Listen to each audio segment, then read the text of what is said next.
Ganga versus मंगा। एक दिन चंद्रकांतम अपने दोस्त से मिलने गई थी। वहाँ वो रेणुका को देखती है।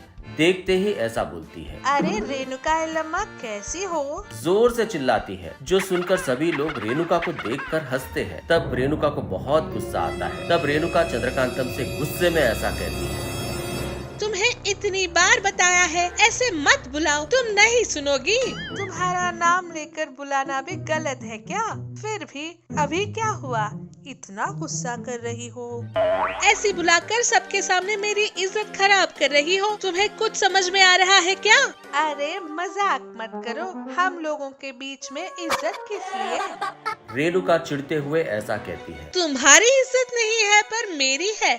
यहाँ पर जो भी लोग हैं मेरी कितनी इज्जत करते हैं पता है? होने वाले सभी पार्टी फंक्शन में मुझे ही चीफ गेस्ट बनाकर बुलाते हैं। पर तुम्हें किसी ने बुलाया है क्या? चीफ गेस्ट की तरह ना बुलाया पर कम से कम तुम्हें गेस्ट की तरह भी ट्रीट किया है क्या? सभी तुम्हें एक बेवकूफ समझते हैं, इसीलिए कोई इज्जत नहीं देता। मेरी बचपन की दोस्त हो इसीलिए मैं तुम्हें बुलाती हूँ, नहीं तो मैं भी तुम्हें बुलाने वाली नहीं थी। बोलती है, जो सुनकर चंद्रकांतम को बहुत बुरा लगता है। मैंने तो तुम्हें दोस्त माना था, पर तुमने तुरंत रोते हुए वहाँ से चली जाती है। घर आकर बेड पर बैठकर रो रही थी।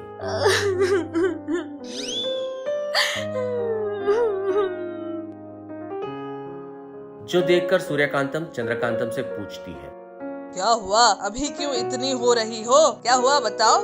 मुझे कोई अहमियत ही नहीं देता, सारे लोग मेरी बेइज्जती करते हैं। रोते हुए कहती है। जो सुनकर सूर्यकांतम ऐसा कहती है, अरे पहले अपना बड़बड़ाना बंद करके क्या हुआ बताओ? कहती है। तब चंद्रकांतम सारी बात सूर्यकांतम को बताती है। जो सुनकर सूर्यकांतम हंसते हुए कहती है, अरे इस छोटी सी बात पर इतना रो रही हो? उसने सच ही तो कहा। हर कोई मेरी इज्जत निकाल देता है, मैं रो रही हूँ और आपको मजाक सोच रहा है। सासू माँ, क्या सासू माँ किसी को भी मेरा दुख नहीं लगता? अगर घर में इज्जत मिलेगी तभी तो बाहर लोग इज्जत देंगे। पहले मेरे घर में ही मुझे इज्जत नहीं मिलती। कहते हुए रो रही थी। जो सुनकर सूर्यकांतम कहती है, अरे बस करो तुम्हारी बकवास। फिर भी इज्जत किसी के रोने से नहीं मिलती, उसे बचाना होता है। गांधी जी ने भी कभी भी मुझे इज्जत दो बोलकर नहीं मांगी, फिर भी उनके किए गए कामों को देखकर लोगों ने उन्हें बहुत इज्जत दी। तुम भी 4 लोगों में अच्छा नाम कमाओ, तभी लोग तुम्हें इज्जत देंगे। कहती है। जो सुनकर चंद्रकांतम, मैं भी मस्त अच्छे काम करती हूँ, फिर भी कोई भी इज्जत नहीं देता मुझे। क्या तुमने अच्छे काम किए? जब भी देखो लोगों को ठग कर उनसे पैसे कैसे वसूल किया जाए सोचती रहती हो। ठीक है सासू माँ, आज से मैं अच्छी बनकर रहूंगी, सभी की मदद करूंगी, ठीक है ना? अच्छा हुआ, कम से कम अब तो तुम्हें अच्छे विचार आए, खुशी हुई। ऐसे अच्छे काम करते जाने पर उसे सारे इंसान देखकर मुझे भी इज्जत देंगे, जिसके लिए बहुत टाइम लगेगा ना। हाँ रे, अच्छे काम बहुत धीरे से फैलते हैं पर बुरे काम बहुत जल्दी दिखाई दे जाते हैं। तो फिर अब मैं अच्छी काम शुरू करती हूँ, जिसे लोगों को जानने के लिए बहुत टाइम लगेगा सासू माँ। इसलिए तुम्हारे पास अगर कोई मैजिक आइटम हो तो सासू माँ, उस आइटम के इस्तेमाल करने पर सभी लोग मुझे इज्जत देना शुरू कर देंगे। यहाँ वहाँ घुमा घुमा कर भात मुझ पर सीधे डाल दिया, फिर भी लोगों को तुम्हें इज्जत देने के लिए मैं अपने मैजिक आइटम्स क्यों दूं? प्लीज सासू माँ, आज एक दिन के लिए ऐसी कोई वस्तु आपके पास है तो बताइए ना सासू माँ। कल से मैं अच्छे काम करके सबके पास इज्जत कमा लूंगी। कहती है। जिस पर सूर्यकांतम नहीं मानती। तब चंद्रकांतम सूर्यकांतम के पैर पड़ती है। अपनी पेटी में से मैजिक ज्वेलरी उसे देकर कहती है, ये लो, ये एक मैजिक ज्वेलरी है, इसे पहनने पर लोग तुम्हें इज्जत देंगे, तुम्हें अपने सिर पर रखकर देखेंगे। ये सिर्फ आज के लिए ही है, कल से अच्छी बन जाऊंगी कहा है, इसीलिए तुम्हें ये चांस दे रही हूँ। अगर इस बार कोई परेशानी हुई तो तब बताऊंगी तुम्हें। चंद्रकांतम तुरंत उस ज्वेलरी को पहनकर गांव में जाती है। गांव के लोग चंद्रकांतम को देखकर झुक झुक कर प्रणाम करने लगते हैं, जो देखकर चंद्रकांतम बहुत खुश और आनंद हो रही थी। वो कोल्ड ड्रिंक पीने के लिए एक शॉप में जाती है। शॉप का मालिक चंद्रकांतम को इतनी इज्जत देता है कि उसके पिए हुए कोल्ड ड्रिंक के पैसे भी नहीं लेता। ये सब देखकर चंद्रकांतम मन में ऐसा सोचती है, पैसे? लोग मेरी कितनी रिस्पेक्ट कर रहे हैं। सब कुछ इस मैजिकल ज्वेलरी की माया है। मेरी सासू माँ ने कहा था, जाओ सभी लोग तुम्हें सिर पर रख कर देखेंगे, एक बार टेस्ट करके देख। अम्मा, मेरे पैर बहुत दुख रहे हैं। अम्मा।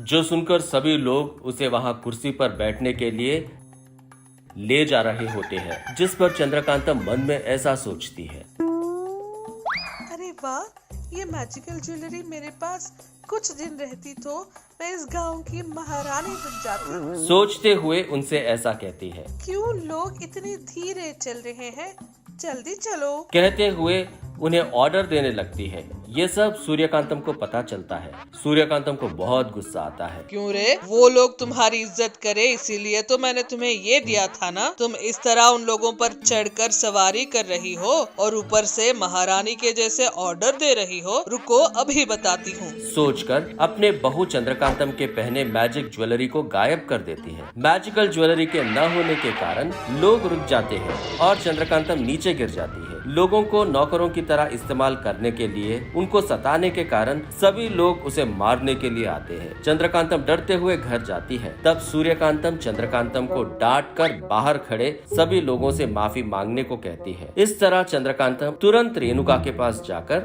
माफी मांगती है, जो सुनकर रेणुका भी उसे माफी मांगती है। इस तरह फिर से वो दोनों दोस्त बन जाते हैं। इसीलिए बड़ों ने कहा है, अगर नाम अच्छा होगा तो गाँव अच्छा होगा।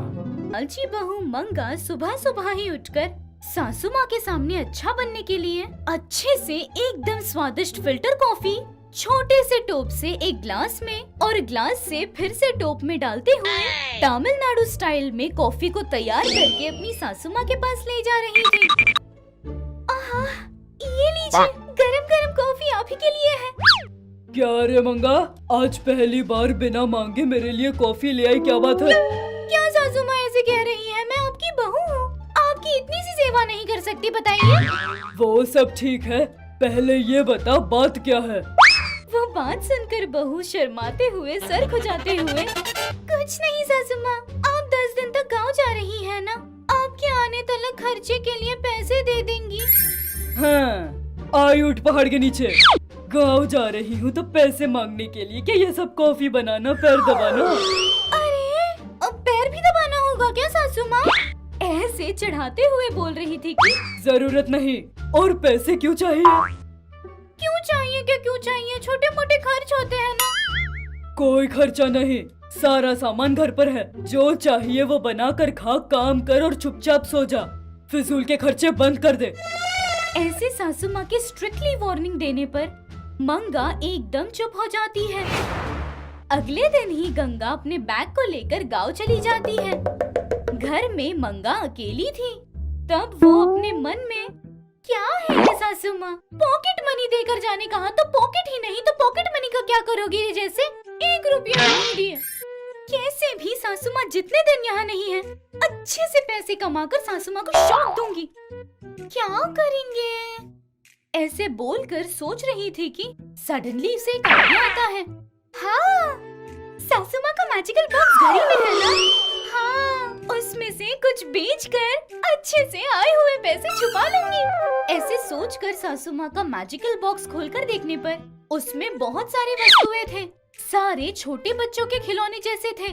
उन्हें देखकर मंगा, हाँ क्या है ये? इसमें तो कोई भी काम का सामान नहीं है। ऐसे एक बाइक खिलौने को हाथ में लेकर देखते ही देखते वो बड़ा सा बाइक बनकर उसकी आंखों के सामने ही स्टैंड डालकर खड़ी थी।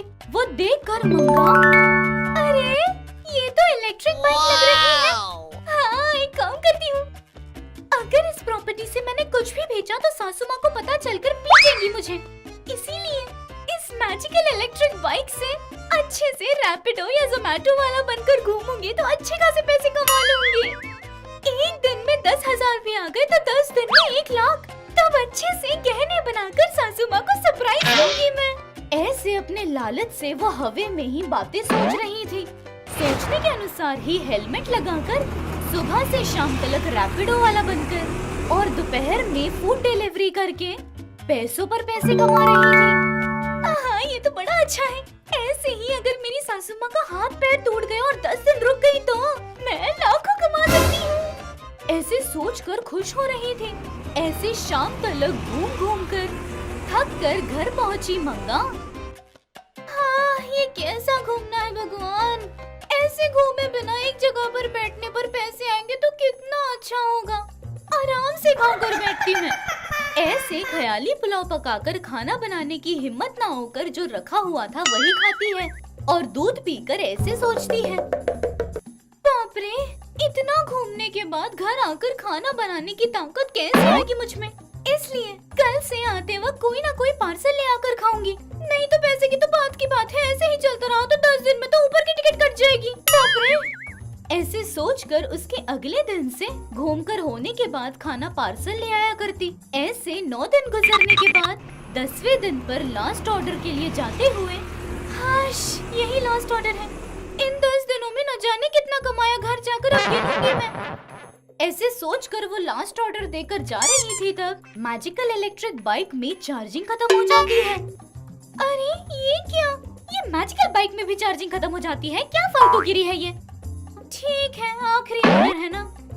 ऐसे सोचकर गाड़ी को चलाते हुए डिलीवरी देने जाती है, लेकिन वहाँ पर ऑन टाइम डिलीवरी न देने के कारण वे लोगों ने फोन नहीं लिया तो ना सही, वैसे भी मुझे खाने के लिए कुछ ले जाना है ना, यही ले जाऊंगी मैं घर। वो ठीक है, ये बाइक का चार्जर मैजिकल बॉक्स में होगा या नहीं? मैं ना एक काम करती हूँ, रास्ते में वो चोर बाजार में स्मगलर गुड्स होते हैं ना, उससे इलेक्ट्रॉनिक आइटम में डुप्लीकेट चार्जर लूंगी तो हो जाएगा। ऐसे सोचकर बाइक को धक्का मारते हुए शॉप तक आती है। अरे भगवान, गाड़ी पर जाने में तो बड़ा मजा आता है, लेकिन वही गाड़ी को हम चला कर ले आए तो जान पर आता है। ऐसे सोचकर दुकान पर पहुंचकर, भैया पतले पिन का चार्जर होगा तो दे दो। पतला पिन का चार्जर किस लिए? वही मेरे इलेक्ट्रिक बाइक के लिए। अरे बेटा, ऐसे बोलो ना, फिर पतला पेन हो या मोटा पेन हो तुम डिसाइड करो ना। ऐसे चिढ़ते हुए चार्जर देता है। वो लेकर, भैया चार्जर लिया ना, 1 घंटे तक यही चार्जिंग लगा कर जाती है, क्या कहते हो? अरे कहना क्या है, 1 घंटा क्या 2 घंटा लगाओ, लेकिन 1 घंटे का 200 रुपया दो बस। जरूरत नहीं है चार्जिंग की, धक्का मारते हुए ले जाऊंगी। ऐसे सोचकर मैजिकल बाइक को धक्का मारते हुए घर आती है। हे भगवान, आज तो मेरा काम तमाम। ऐसे बोलकर पानी पीने के लिए वो अंदर जाती है।